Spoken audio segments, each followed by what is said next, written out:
Welcome, educators, parents, and scholar gamers to the Academy of Esports, episode 13. I am your host, James O'Hagan. This is the podcast where I delve into topics surrounding esports and education. Esports are organized competitive video games, allowing schools to redefine their athletic culture, diversify opportunities for student participation, promote physical and mental health, increase collegiate scholarship pathways, and play games. We cannot forget the importance of play. The mission of the Academy of Esports is to support these ideals. The vision of the Academy of Esports is for all students to experience the fun and joy of playing competitive video games. In this episode, I will continue to explore the topic of esports and inclusion, meaning everyone has an opportunity to participate. Esports allows everyone to compete on a level playing field, the same game, the same rules, just different interactive devices. In this episode, I interview author and storyteller CJ Campbell to get his perspectives on gaming, esports, and living with his own disability. So let's get started.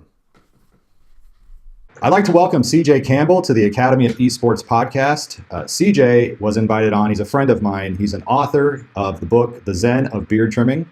He is an accomplished storyteller. I have seen him speak in front of crowds before. He is also, I guess you could say, a person who advocates for those with disabilities. He is a champion of the common man. CJ Campbell, thank you for being on here. I really appreciate it. Yeah, let's get our game on. Let's talk about this. Well, yeah, let's talk about this. And CJ, I'm very interested in your thoughts and your perspective always, because you always seem to have something that's an angle that I have never considered. And after my last episode of the podcast, where I did talk about the work that Xbox had done to develop a device to help people with disabilities to play video games, and talk about how the Special Olympics brought esports into their games this year. I was really particular about hearing your response, and you gave me a lot of great feedback. And so I figured rather than try to package and repackage your materials, I'm like, let's bring the storyteller on. Let's bring the man who can speak about these things most honestly and educate me and everybody else who's listening about what you see as far as gaming, with some of the blockades that you've seen or the opportunities that you see out there, or missed opportunities for people with disabilities in gaming. So please, any thoughts initially just on that opening? Yeah, well, so for those of you that can't see our lovely faces, I'm actually a person with disability. I have cerebral palsy, which is a neurological disorder. It's one of the most common disabilities. Usually it happens during the birthing process. It's just basically a fancy term for brain damage. Although it is one of the most common disabilities that you will run into, it is actually one of the least researched disabilities. And that's kind of a common theme throughout the disability experience, is that, the disability isn't very sexy to talk about. People fear it. And then also, it's only really sexy to talk about if it's to the benefit of able-bodied people. Meaning that, we only really want to talk about disability when it placates to making us feel good regarding, an inspirational story. Like, you might have just seen a little girl on your Facebook feed who was taking her first steps. Oh, yes. Yes, the girl she was about 2 years old and had leg braces. Yeah, she had the ankle foot orthotics that I still wear to this day, and she was taking her first few steps, and people talk about how inspirational that is, and it is. It's great to see a child really happy with the use of their body, but there is another story beyond that where we don't know if it's appropriate for her body to function in that way, and maybe it might not be appropriate for her body to be walking at this point.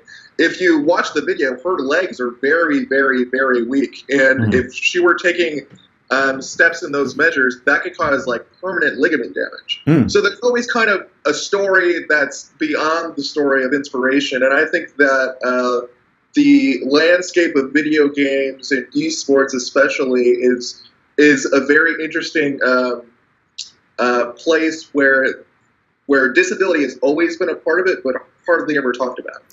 So as somebody who games, because I know you love gaming, and I got to say too, that one of the things I love about you, not just that you're a gamer and a great person, but also that I love when you're ever watching a WWE event, your reaction videos that you post online when you're watching some of these events. It's really telling and fantastic.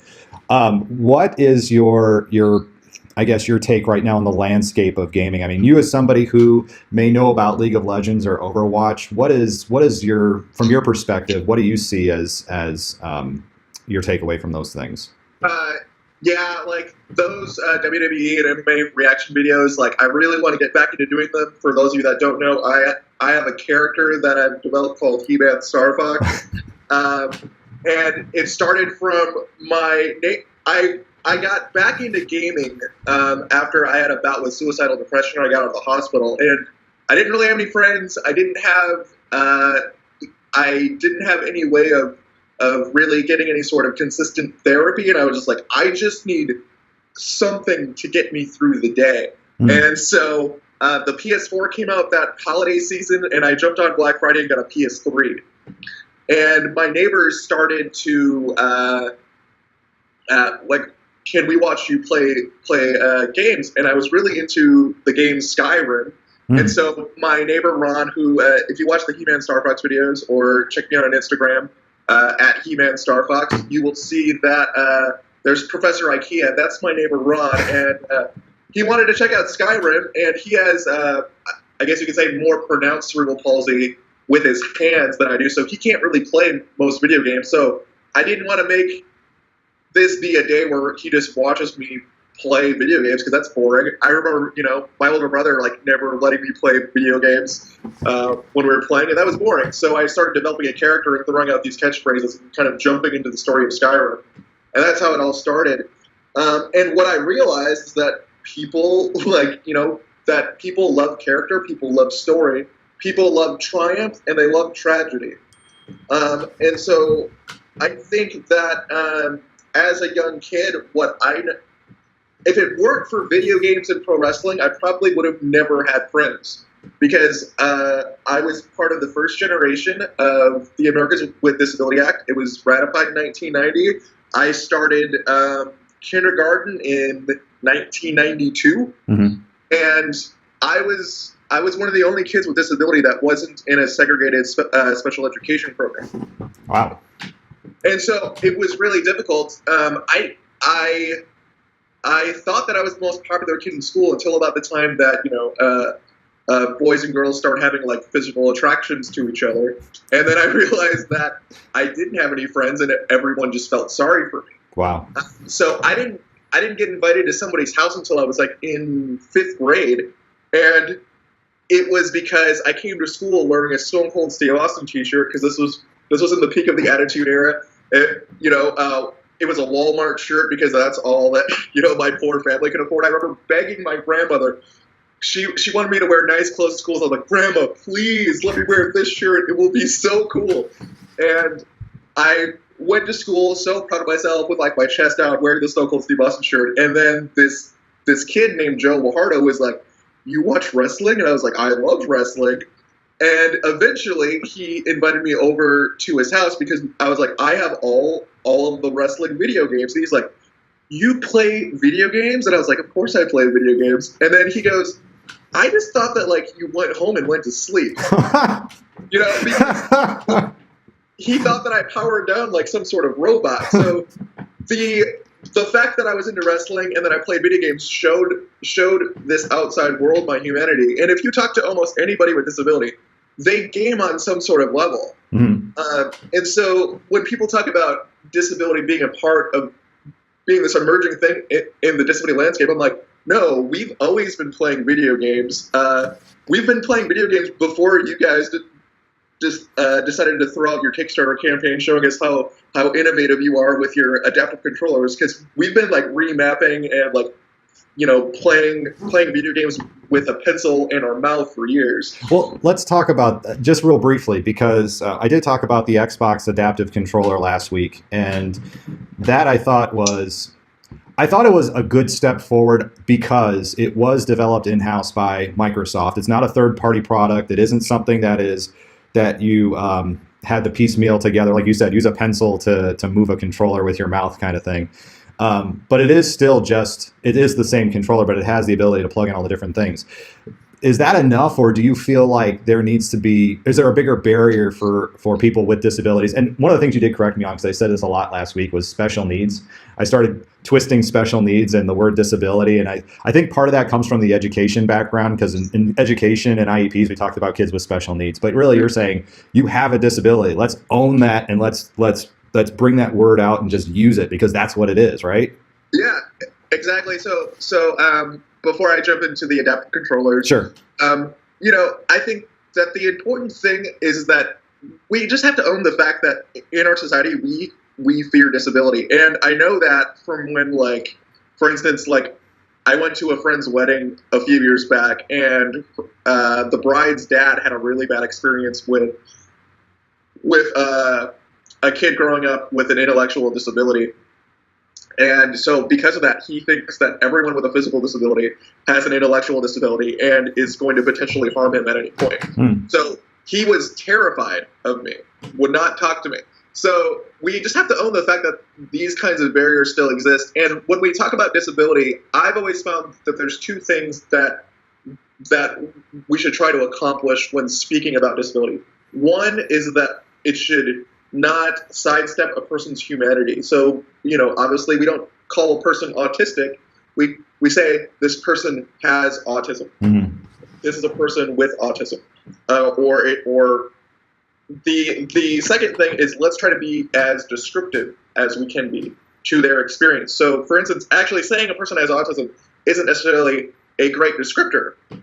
So what has come about is this person is neuroatypical, which that just means that neurologically they don't process information in a typical way. Okay. So, for instance, I for me, when describing myself, I often use the word crippled because it owns the fact of where we are mm-hmm. in a society, and it kind of makes people uncomfortable and opens up a conversation. And I've drawn a lot of my understanding of the disability experience from other civil rights movements. Oh. And especially, so there's a lot of intersection between what folks in the civil rights era of the 60s experience and what people with disabilities are experiencing today. So what I've learned is like that the Black experience owned their Blackness so well, and they talked about what it meant to be a Black person in their landscape. And mm-hmm. so I have to own my crippledness as well. But usually when I'm functioning in, more public spaces, I say person with disability because not everyone wants to be referred to as crippled. So I guess the last thing is that let the person with disability decide what kind of language they prefer for themselves overall. But I would always say, let's just say person with disability. Let's just say disability. Disability is not a negative thing. Mm-hmm. If we're afraid to say it, the coded language behind that is that it's because disability is a negative thing. Thanks for putting that out there and putting that out there so perfectly. As somebody who doesn't have a physical disability, it's obviously I can't put myself in your shoes realistically. I mean, honestly, I have to live through your experience, and you sharing that information to me is powerful. So I thank you for sharing that, because that's deep. And you're one of the good ones, man. I try to be. Now, I think that you do a really great job. I remember being at you invited me to dinner at your house like 3 years ago. Oh yeah. And I remember sitting with you and your girlfriend, and we were just talking about how passionate we are about education. And I was saying, like, video games need to be a part of education. And I remember just being like, we should teach kids about writing and crafting story by playing NBA 2K. And then, I remember just riffing for a good 45 minutes, and you were like, what you were talking about is play learning, and it's something that's so cool. So to now see you jumping into the esports thing, I'm like, yes, this person has always gotten it. It's been great. So we should probably talk a little bit about adaptive controllers. Yeah. Right? So you put that disability term out there, and you've given me some encouraging. I thank you for that. Now, yes, the adaptive controller thing. So what does that mean to you? I think that any time that there's an innovation in technology that makes anything more accessible, it's a positive thing. I love that there's now first-party support because before, I just started seeing adaptive controllers on the market about 4 years ago with a Kickstarter campaign.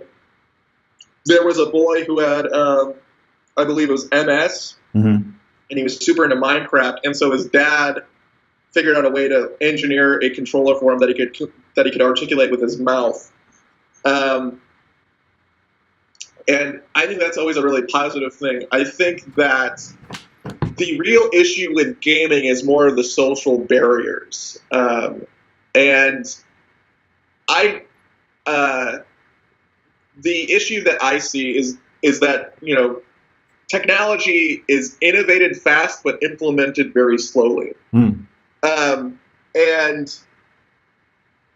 it takes a while for technology to be implemented to where it needs to be implemented. And what really needs to happen is we can't sit around and wait for technology to be implemented for things to be more accessible. We need to start working on the social barriers of it first, and then let technology catch up to what's already happening. So you say, okay, so put that into, can you put that into an example for people? Yeah, I would say so. There's a lot of controversy on the Overwatch scene right now because a console gamer is doing very well in the tournament, right? Okay. But what a lot of people don't realize that a lot of gamers with disability, especially if you're like me, I have what someone would consider very mild cerebral palsy, but I have a lot of trouble with my hands, and I can't really game on a keyboard. So my only option to game is really on console because I need the controller.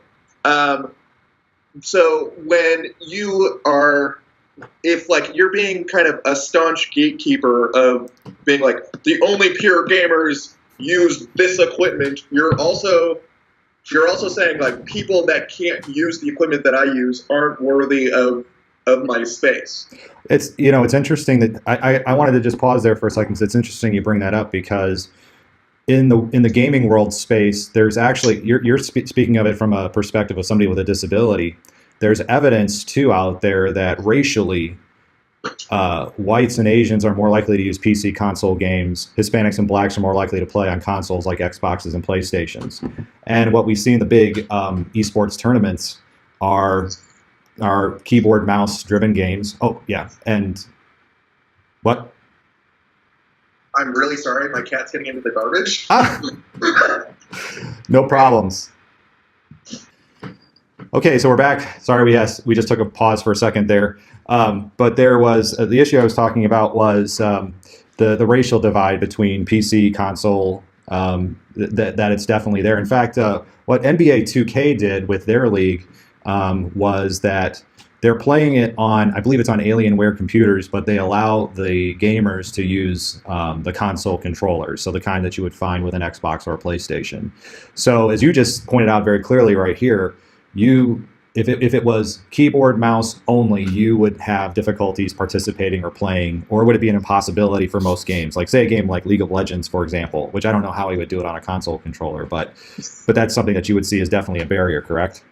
Oh yeah, well, I mean, personally, one of my goals is I would really like to get involved in the esports space from like a commentary and MC perspective, and I'm trying to learn about the game the best I can from an outsider's perspective. But since I can't play the game, it's hard to really grasp what is actually happening, and it's not to be dramatic, but it's kind of heartbreaking for me because I'm like, this game is so huge. This game is so important to so many people.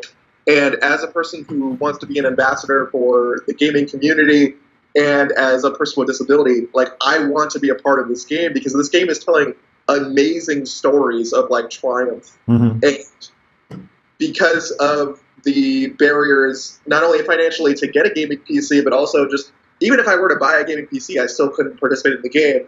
I'm trying to figure out how to get involved in this game, and I can't. So and do you feel that that's just, I guess, outreach on Riot's part or outreach I mean, it was great. What I liked seeing again with that Special Olympics story that I talked about last week was that Microsoft said, hey, here it is. We're going to sponsor this thing. We're going to use our new adaptive technologies. We're going to bring in one of our games, a driving game, Forza. I'm unaware of Riot or Blizzard doing anything like that. Are you aware of any outreach or anything like that they have done on their end? No, I'm not. And then also, what I have seen from game developers as far as community development is that, for the most part, it's driven by the players that are, quote, good. So a lot of their community is based around who is really good at the game. It isn't about who's really enjoying the game, who's bringing their friends into the game. It's about if you want to be the best, we're gonna throw a bunch of stuff at you and incentivize you to be involved in this game as much as possible, which is a great business model, and it's not a bad model for building community. However, it's not a great model in the long term, because the thing is that, and you've seen this with specifically League of Legends, they started advertising on YouTube trying to get more novice players involved because they realized that their numbers are dwindling and that they can't attract new players because the entry level is too high. And so if game developers aren't cultivating a community where it's safe to learn and it's a place where you can fail, you're never going to get. First of all, you are going to limit the shelf life of the game, and you are already seeing that, because Fortnite comes up, blows everyone on the water, and you are seeing even people that were hardcore on things like PUBG move over to Fortnite because it's the hot thing. Yeah. What I've noticed as a gamer, I started gaming on a Nintendo Entertainment System. The first game I remember playing is Duck Hunt. I remember sitting next to my mom. It was at Christmas. I got like a police officer's toy set, and she was playing with the zapper, and I was following her gun and like banging with my plastic police officer gun. Is that gamers tend to be very loyal people for the most part, and especially gamers with disability. If we find a safe space for us, whether that be even in or out of video games. So, for instance, going to a new restaurant as a person with disability is always like a really stressful place because I don't know how accessible it's going to be. I don't know how I'm going to be treated by the wait staff. So generally, if I find a restaurant that I'm really comfortable in, I only want to go to that restaurant. Right. And it's kind of a similar way with gaming. Is like once gamers with disability find space to game where they're building community and they're learning and things like that, we tend to stick with those. Like, I know a lot of gamers with disability that are like gaming on old school RuneScape legacy servers that are like 15, 20 years old. Okay.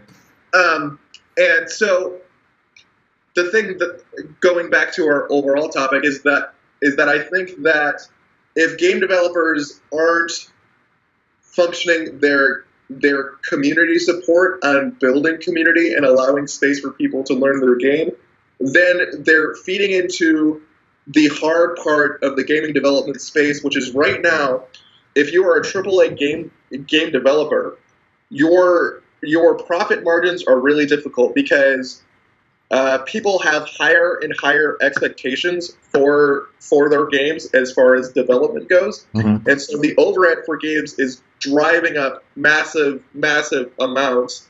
But then the market will only allow you to charge maybe $80 for a AAA title.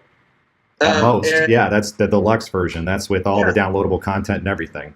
Yeah. And so now what you're seeing is that developers are having to do microtransactions. They're having to put out games that aren't completely ready, and they'll have downloadable content. It's kind of a pay-to-play model. Yeah. And that can only be sustainable for so long because a very similar thing happened in the 80s where you had way too much content coming out. There wasn't a lot of quality control, and then you had that major video game bubble burst happen. Oh, I played E.T., but I don't think E.T. was as terrible of a game as the Superman game. That was the most awful of all of them. And the port of Pac-Man to the Atari 2600 was I don't even know where they got that from. It was terrible. Yeah. Miss Pac-Man was much better, but Pac-Man was just horrid on a whole new level.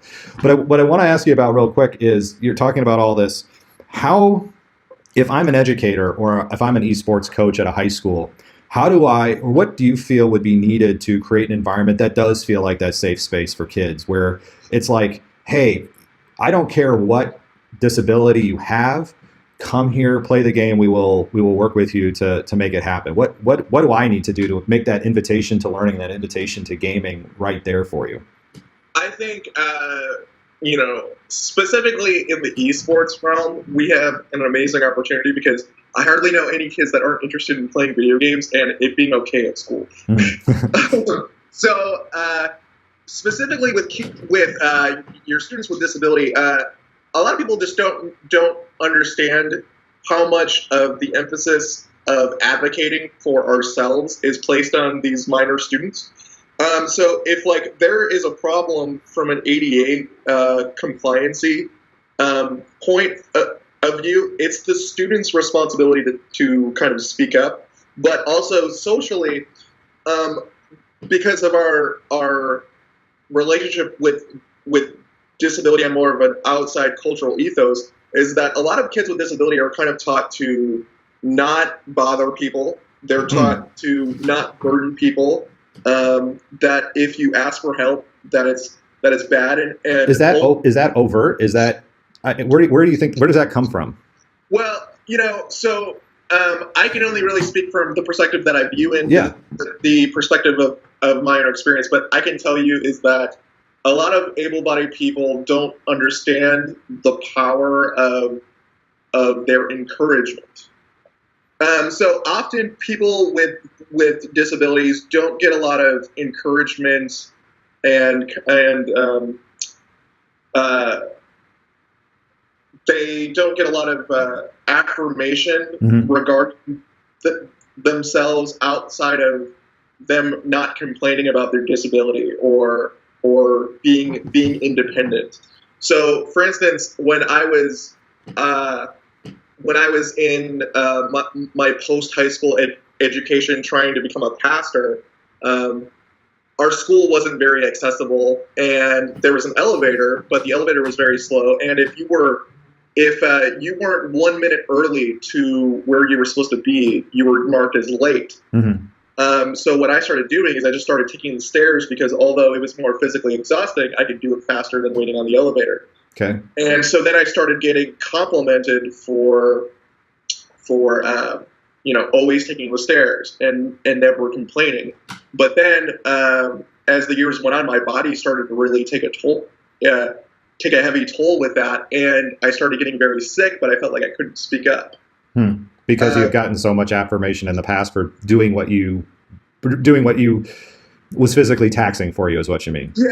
So what I often see with a lot of young kids in school with disability is they often get admired for being determined and being independent and not asking for help, but they don't often get any sort of affirmation about their character or who they are or them being good at school, things like that. So then when they are in trouble or they do want to ask for help or they're feeling a little insecure, you haven't really given them a lot of space to open up about that. And so if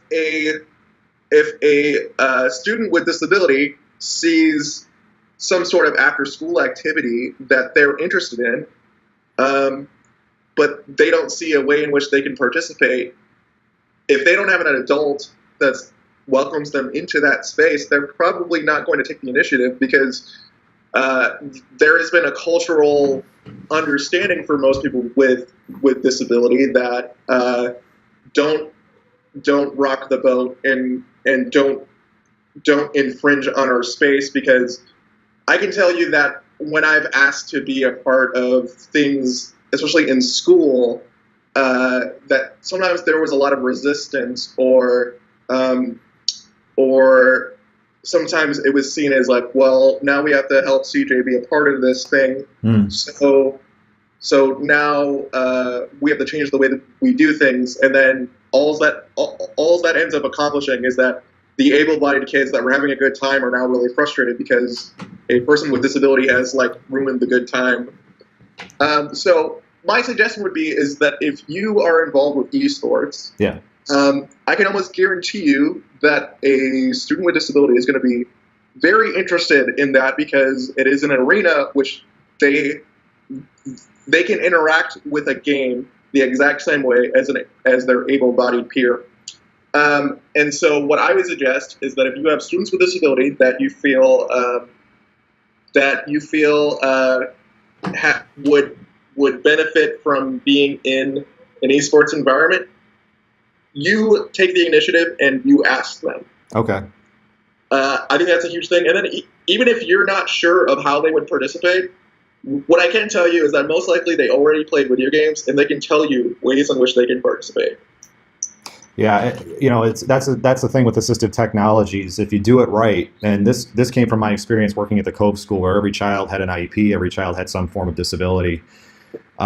We would do an assessment on every student, reading ability, writing ability, their physical abilities, to see exactly what it was, and everything was tailored very much to the specific needs. It wasn't a generic solution anytime for anybody. In fact, this week we started forming formally the Wisconsin Esports High School Conference here in the state of Wisconsin.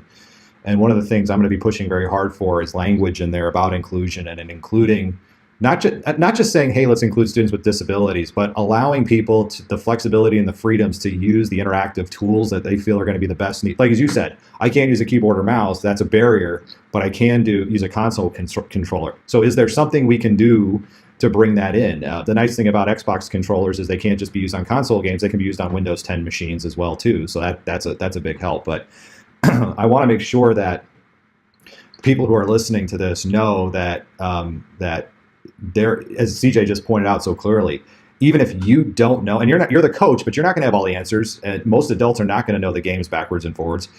But as CJ clearly said, these children will also be able to tell you exactly how they can, or have at least some idea about how they can participate in this game environment. So, right, and then if that's not the case, please contact me or Jim, because we might have resources. Like, check out this controller. Yeah.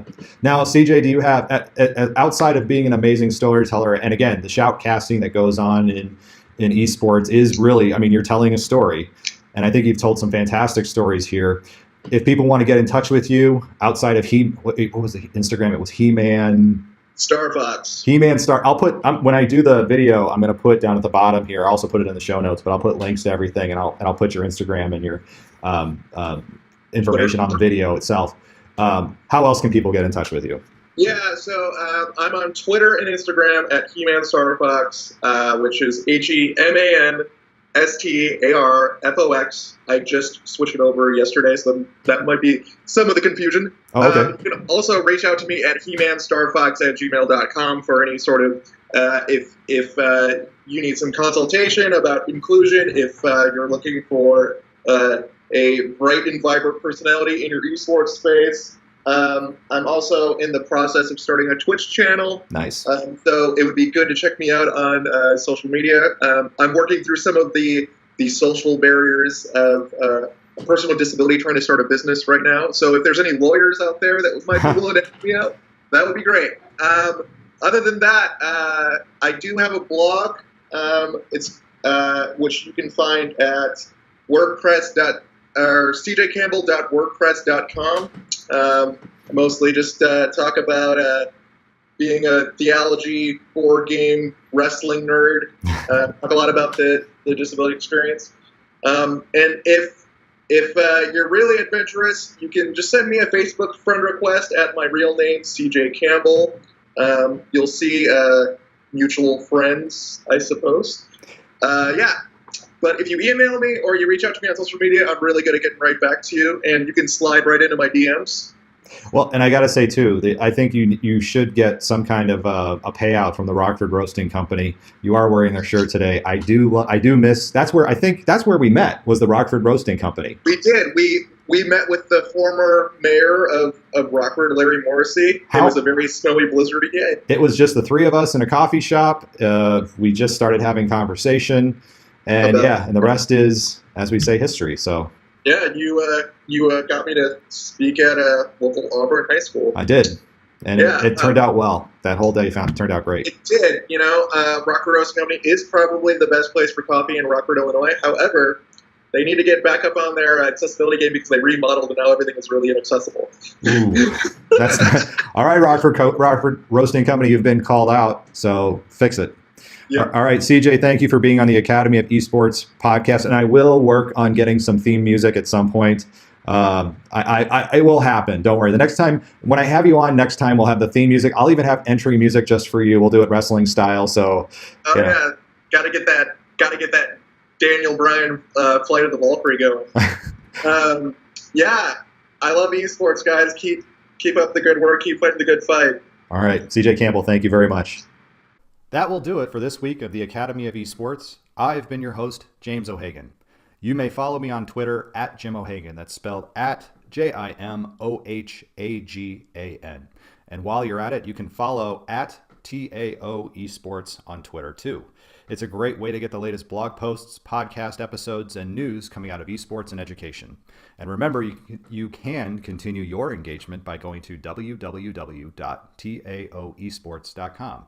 You can also follow the latest esports news and research directly impacting education, carefully curated by me through Flipboard or your favorite RSS app. The links are right there on the TAO Esports website. You can also continue and connect through Facebook at www.facebook.com/TAO Esports. Thanks again for listening, and I look forward to our time again next week.